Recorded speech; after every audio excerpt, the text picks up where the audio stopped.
picture this. You're standing outside on a quiet night, looking up. Suddenly, you realize the moon doesn't just glow, it almost seems to stare back, right? Not with real eyes and a real mouth, obviously, but you get that strange, undeniable sensation that there's a face hiding right there in that silver circle, watching you from millions of miles away.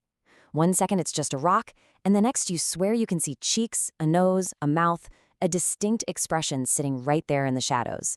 Well, in today's Explainer, we're going to unpack exactly why the universe feels so remarkably alive when we look up at the night sky.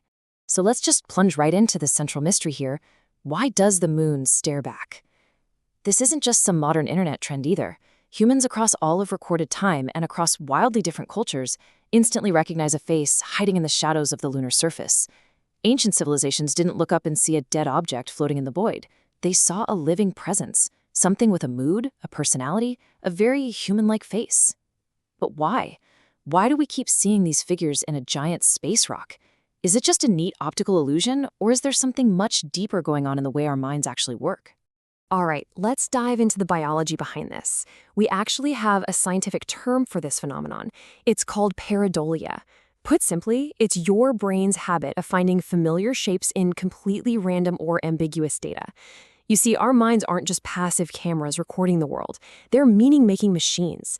They are actively hunting for patterns, and especially for faces. Why?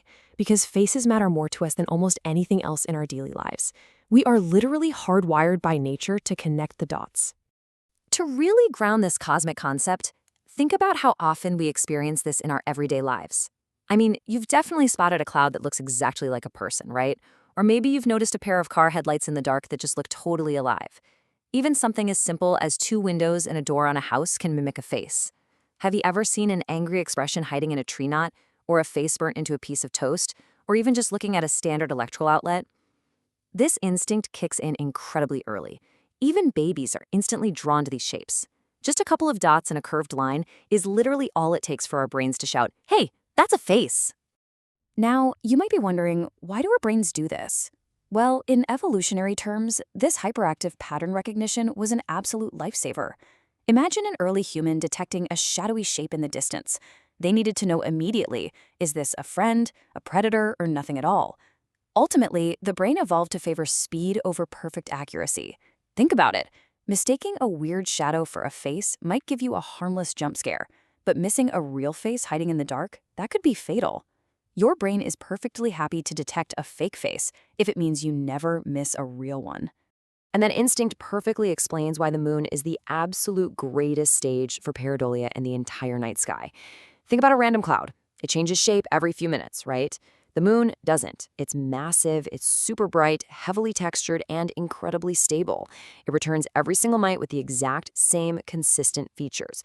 So when you look at it again and again, that same face seems to reappear, essentially locking this persistent illusion into our minds night after night.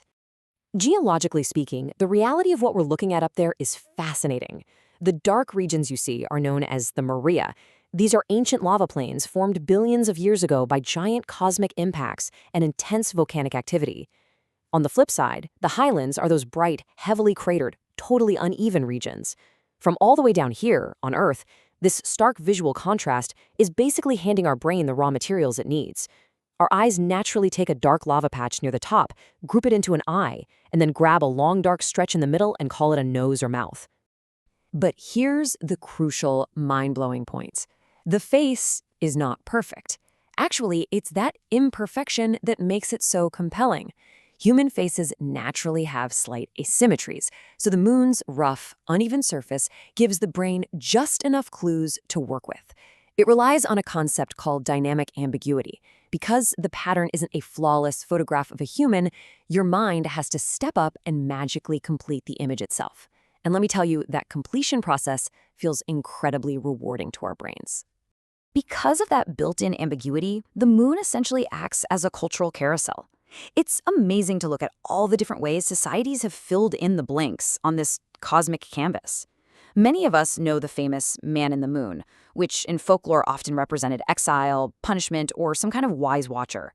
But other cultures look at those exact same craters and see a rabbit, or a warrior, a sleeping figure, or even a divine goddess. The moon has served as this giant blank slate for human meaning, allowing totally different cultures to project their own rich stories, myths, and values right up into the stars. There's this quote that I absolutely love, and it hits the nail on the head. The moon is not only seen by the eye, it is felt by the mind. There is something deeply, deeply psychological happening here. Faces are the primary way we humans connect with each other, right? They tell us if we're safe, if we're loved, or if we're being threatened. So, when you see a face in the moon, it lights up those exact same emotional circuits in your brain. Suddenly, it stops being a distant, cold sphere of rock. It becomes something that feels social. You're looking at something that feels like it's looking back. To really wrap our heads around this, we have to transport ourselves back to the ancient human experience. Imagine your life way before electric streetlights, city noise, or GPS satellites. The moon was the absolute most dominant, meaningful object in the night sky. It guided the calendars, it pulled the mysterious tides, it lit up the terrifying darkness, and it sparked prayers and massive celebrations. In a totally intimate world like that, it was completely natural to assume that the sky was alive, and that this giant glowing orb had an intentional, observing presence. But, of course, we've got to bring this back to the science. Billions of years. That is exactly how long it took for these features to form through absolutely relentless cosmic impacts and geological shifts. There is no intentional design up there. No giant artist carved the moon to look like us. What we are experiencing is just the result of billions of years of random collisions perfectly lining up with the biological quirks of human perception. It is this brilliant, beautiful collision between nature and the human mind. Which leads us to an ultimate psychological twist. Are you ready for this? We do not see the world exactly as it is. We see the world through the evolutionary software built inside our heads. Our brain edits, it simplifies, and it completely fills in what our eyes provide based on our own internal expectations. That's exactly why two people can look at the exact same moon on the exact same night, and one sees a rabbit while the other sees a man. The moon itself didn't change at all, but the meaning changes with the mind looking at it. Plus, this whole illusion is constantly refreshed by the moon's shifting phases, giving us even more of that dynamic ambiguity we talked about earlier. A full moon gives us super high contrast, making it extremely face-like. But a crescent moon edits the canvas. Suddenly it's a smile, or a boat, or maybe a curved eye. A half moon might look like a sharp side profile aligned with the light and shadow. Changing weather, passing clouds, and shifting light keep the illusion perfectly alive, because the moon literally never looks exactly the same twice. It keeps our pattern-seeking brains constantly hooked. So, synthesizing the cold hard science with the poetry of it all, it really comes down to this. We are meaning-seeking creatures. Humans have always used stories to survive uncertainty. Finding a face isn't just about shapes, it's an invitation. By finding a face in the moon, we're unconsciously inviting this silent, vast universe to have a personality. We want the cosmos to feel just a little less empty, a little less cold. Deep down, we want to believe that the vast sky above us notices us in return. So the next time you gaze up at the night sky, don't just brush off the illusion. Think about the incredible fusion of evolution, memory, culture, and imagination that's happening right inside your brain just to project that single image. The moon is literally a cosmic mirror reflecting humanity itself. So I'll leave you with this. When you look at the moon tonight, will you just see a cold world of rock and light? Or will you see your own mind reflecting right back at you from the dark?